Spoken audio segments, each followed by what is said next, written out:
Revelation chapter 11 from verses 11 to 19. Verse 11. Now after the 3.5 days the breath of life from God entered them, and they stood on their feet, and great fear fell on those who saw them. God resurrects the witnesses, demonstrating his ultimate authority and vindicating their testimony. Their resurrection brings terror to their enemies. Verse 12.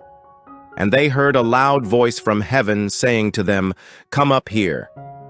And they ascended to heaven in a cloud, and their enemies saw them. Their ascension mirrors Christ's, Acts 1:9, and signifies their glorification and reward. It underscores God's sovereignty and the futility of opposing him. Verse 13. In the same hour there was a great earthquake, and 1/10 of the city fell. In the earthquake, 7,000 people were killed, and the rest were afraid and gave glory to the God of heaven.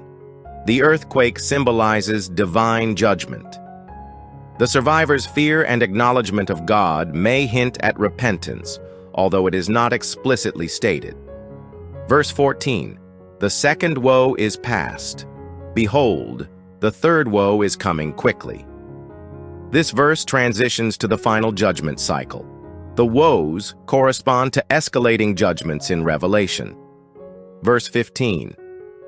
Then the seventh angel sounded, and there were loud voices in heaven saying, "The kingdoms of this world have become the kingdoms of our Lord and of his Christ, and he shall reign forever and ever."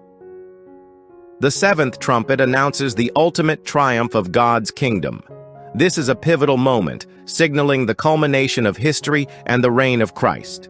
Verse 16 and 17, and the 24 elders who sat before God on their thrones fell on their faces and worshipped God, saying, "We give you thanks, O Lord God Almighty, the one who is and who was and who is to come, because you have taken your great power and reigned."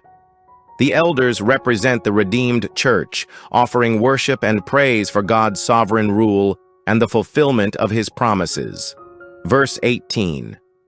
The nations were angry, and your wrath has come, and the time of the dead, that they should be judged, and that you should reward your servants the prophets and the saints, and those who fear your name, small and great, and should destroy those who destroy the earth. This verse summarizes the culmination of history. God judges the wicked, rewards the faithful, and establishes his justice. Verse 19. Then the temple of God was opened in heaven, and the ark of his covenant was seen in his temple. And there were lightnings, noises, thunderings, an earthquake, and great hail. The opening of the heavenly temple reveals God's presence and covenant faithfulness.